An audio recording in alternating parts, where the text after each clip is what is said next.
সুরমা, কুশিয়ারা, সারি ও গোয়াইন নদীর পানি বিপদসীমার উপর দিয়ে প্রবাহিত হচ্ছে। বাড়ছে অন্যান্য নদ-নদীর পানিও। জেলার ৭ উপজেলায় পানিবন্দী প্রায় ৫ লাখ মানুষ।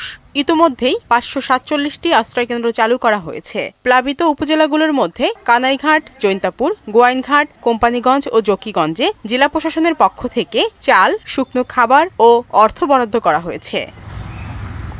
এছাড়া বন্যা পরিস্থিতি মোকাবিলায় সিলেট জেলা দুর্যোগ ব্যবস্থাপনা কমিটির সভা অনুষ্ঠিত হয়েছে।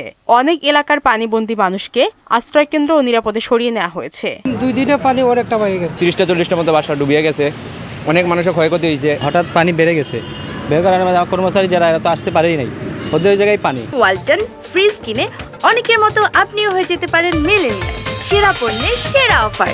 পর্যটকদের নিরাপত্তায় স্থানীয় প্রশাসনের পক্ষ থেকে সিলেটের সব পর্যটন কেন্দ্র বন্ধ ঘোষণা করা হয়েছে। আমাদের উপজেলা প্রশাসনের পক্ষ থেকে উদ্ধার কার্যক্রম প্রথম থেকে অব্যাহত রয়েছে।